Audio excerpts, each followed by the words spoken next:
Welcome back to Meg's Mysteries. This story is called If the Shoe Fits. Warning, here is a mystery not for the faint of heart. If the shoe fits, people used to say that, or suggest it about a person that something is true. That person should just accept it as true. Example, are you calling me a cheater? Well, if the shoe fits, wear it. Accept it as true, or you deserved anything that comes your way. In this little story, you'll meet Al, a person who takes this literally. That is Al's thinking and motto. If the shoe fits, wear it. Means to him, you deserve whatever you get from your actions. I call 'em as I see 'em attitude, that's Al's thinking. Whether you believe they deserve it or not, this is his own theory. There are good and bad people, and what do you do about them? He takes this seriously and goes about his normal routine, always watching and observing. He watches his neighbors, boss, the people he works with, among others. He keeps a close eye and a journal waiting for the time and place to complete his mission. Of course, you'll think him nuts, but this is his story. Monday morning, Al is at work early as usual. The boss isn't even in, and some of the other workers are coming in late as always. Al is a very organized man, and he keeps all his ducks in a row, so to speak, neat and always on schedule. He can't abide lazy, sloppy work from anyone. The others around him call him Mr. Perfect, and they tease him every day. Even his boss could care less. He's only interested in the bottom line, get the work out, make money.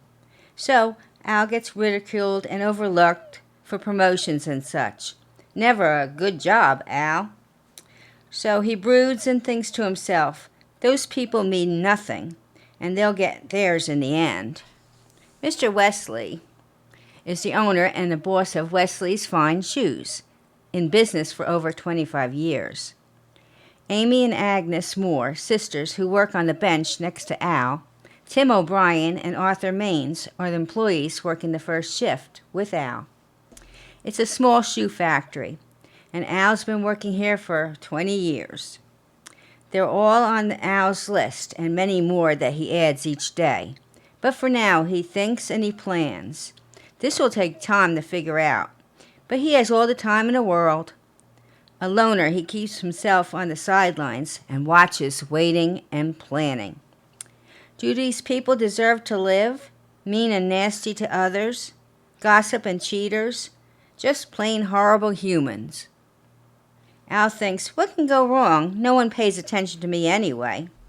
How will they catch me? But I'll take my time. My luck is not always on my side. I almost got caught last year.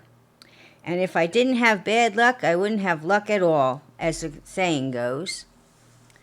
Al loves quotes and uses them all the time. So he waits. He's been working in the same spot for 20 years in this factory, making the best leather footwear. He's an artist, the finest shoemaker in the business. He came from a long line of cobblers and learned his trade at a young age. He thinks to himself, I do my very best work to my best of my abilities, but I always get overlooked for promotions. I'm much more than they see me. I'm a true artist. I'll make them stand up and take notice soon. They'll see. No more laughs at my expense. Dr. Blake and Nurse Hathor, another couple on his list. Al has a standing appointment every Wednesday at 5:30 after work. So how are we today, Al? Dr. Blake says. Not really interested, but that's his job to listen to crazy people. He thinks to himself, only an hour left and I'm off for the day. Al was sent to him from his boss. He did do some crazy things last year, and to keep his job, he must see a psychiatrist once a week. Al doesn't remember why or what he did, but he agreed just to keep the normal schedule. Work, doctor, home. He compels and sticks to it. He loves his job, the people not so much. But he needs the routine. He must have order in his life. He watches everyone around him, the nurse, the doctor. They have something on the side. Poor Mrs. Blake has no idea. Al met her a couple of times as he waited for his appointment. She was always nice to him, taking time to ask, "How was your day, Al?" And she meant it. What a nice woman. She was married to a cheating rat. Sweet and kind and very oblivious, she has no idea of the doctor and the nurse's activities outside work. So Al had to put this right for her sake. Sometimes Al would catch them when they weren't looking. He saw the looks and the touches. He was disgusted. Cheaters are number one on his list of people with no morals. Now with his plan in the works, how to get rid of them without a trace and get away with murder. His list is growing by the day. The doctor and nurse have to go. Poor little Miss Blake. She doesn't deserve this betrayal. It's late Wednesday night. Al has his regular appointment, and now it's time to act. He gave him one last chance, but of course they had no idea he knew about the affair. Mrs. Blake sat home waiting for her loving husband. They were in a motel room. Al followed them. That's it. His mind was set. They had to go. Cheaters. If the shoe fits, wear it, he said to himself. And he waits in the darkness. The doctor comes out first and looks around if the coast is clear. Then the nurse moseys out. They kiss by her car. Then a dark figure comes out of the shadows. Bam! A gunshot to the head, and the nurse runs and takes two in the back. Wallet, purse, and jewelry taken. The figure slips away in the shadows. No one heard or saw anything. It's a noisy neighborhood, and if they heard anything, they thought it would be a car backfiring. No one pays attention anyway. News report the next day. 2 bodies found, shot dead. Why and who? It must have been a robbery gone wrong. Poor Mrs. Blake. But Al knows different. He smiles. Oh well, time to get a new shrink. Good thing he kept his grandfather's old German Luger. I knew it would come in handy one day. No trace to me, of course. That Thursday at work, everyone was talking about the murder-robbery. Mr. Wesley comes by and says, "Get to work." The others were around the cooler gossiping like always.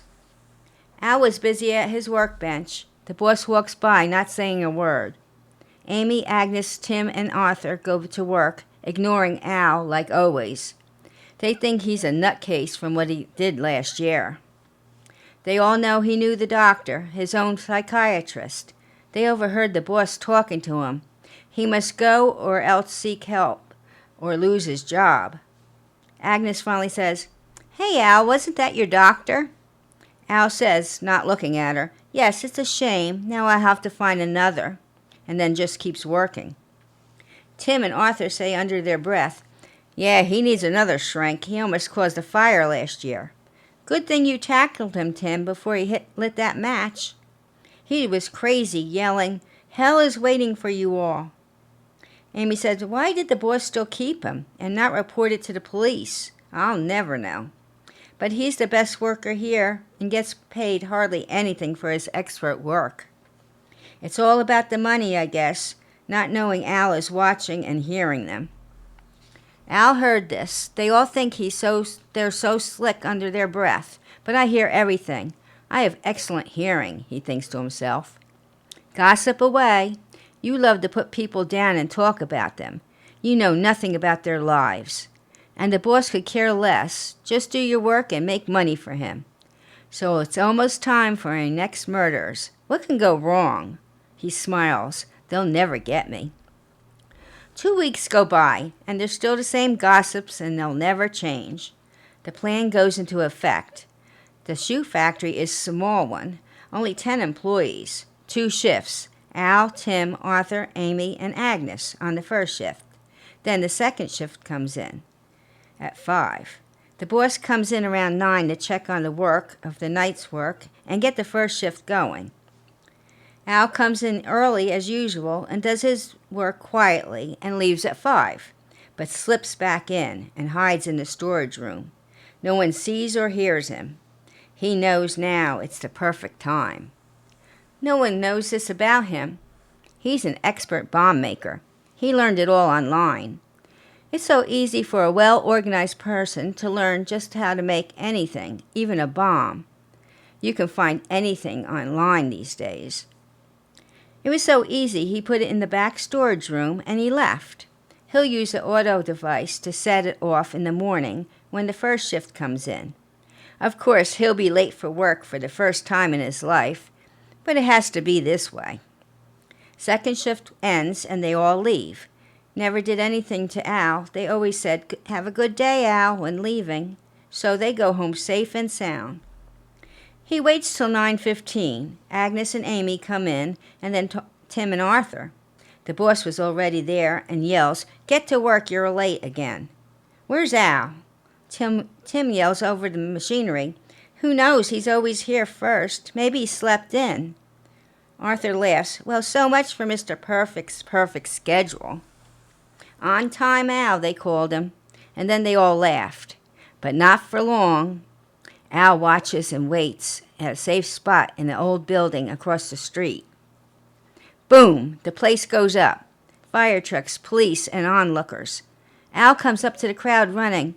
"Oh my God, what happened?" "Stay back," the officer says. "But I work there," shouts Al. "Well, this is your lucky day," the cop tells him. "Get back. We'll have some questions later for you. Give me your name and address." Al looks at the cop. "They were my friends. I stopped to get donuts for the gang, or I would have been in there too." Later, Al gets a ride home from the officer. As he closes his door, he smiles. "Well, that went well. I guess I need to find another shoe factory to work at. I am an artist with footwear.